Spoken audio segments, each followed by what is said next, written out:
Alright, now we can get the cartridge filter swapped out. This is held in with 4 10mm bolts. 3 are accessible from under the car, however the one up top to the left is a pain to access. I'll show you how I got mine out in a little bit. Let's remove the 2 bolts to the right as these are the easiest to get to. Again, these are 10mm.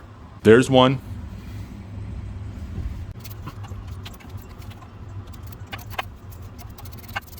And there's the other bolt. Now let's jump to the 2 left bolts. We will start with the one on the bottom. For this one, you will need to use an open-ended wrench or a ratcheting wrench because a regular ratchet won't fit. These ratcheting wrenches work great in these tight areas. You don't have a lot of room, so be patient. Once the bolt is loose enough, go ahead and loosen the rest by hand. Perfect. Alright, so the last bolt will definitely be the most challenging due to the lack of space, which is pretty evident since I was unable to get a clear view of it to record in this video. I highly recommend you go in from the top like I am doing, which means you will have to remove the plastic intake tube in the engine bay. Then all I did was put the ratcheting wrench on the bolt and loosened it until it stopped ratcheting. Once it stopped, you should be able to loosen the bolt the rest of the way by hand. I was able to tighten this bolt from underneath, which I will show you in a little bit. Next, you can get back under the car and grab the housing of the cartridge filter. Then pull it straight off like this, and there's the last bolt. Now check the mating surface of the housing to make sure it's still in good condition and not covered in dirt and debris. Also keep in mind there will be fluid that flows out of the area the filter is setting, so you will need to keep your drain pan underneath. Let's remove that filter. Chances are this filter will be stuck in there pretty good, so you may need to wiggle it a little as you are pulling straight back.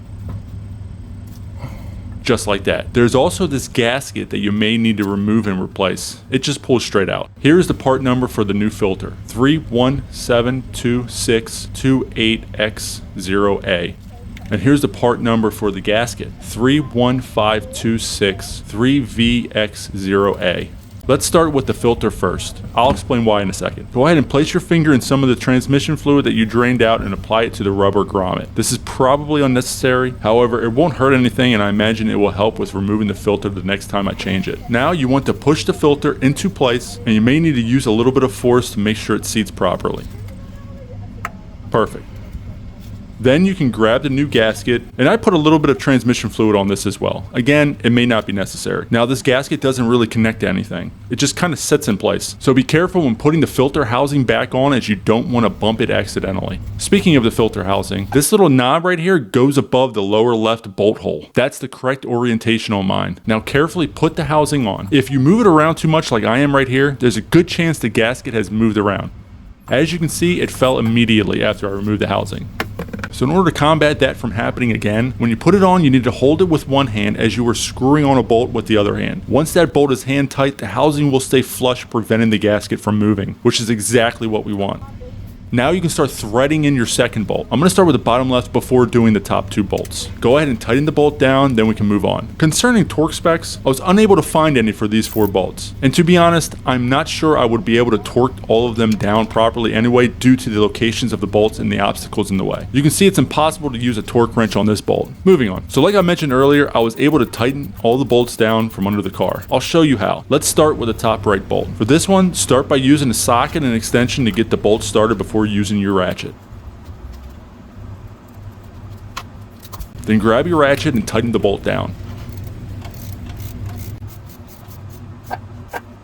That's the easy one out of the top 2. The top left is a little annoying trying to access because of the limited space in the area. So in order to make things easier, I'm going to thread the bolt in by hand to get it started. Once it is hand tight and you can't turn it anymore, we can try to tighten it down. You can see what I'm using right here. I have a swivel socket between 8 to 10 inches of extensions and the 10mm socket. You want to feed it up and over towards the last bolt. Once you connect with the bolt, go ahead and start tightening it down. If this is too difficult, you can go back up top and access the bolt that way. Luckily, I was really able to do it both ways, so this just shows both are possible to remove and tighten the bolt. Now you want to stop tightening this one the minute it gets tight. You do not want to strip this bolt because it is already hard enough to remove as it is. Trying to remove a strip bolt in this area would be almost impossible, so keep that in mind.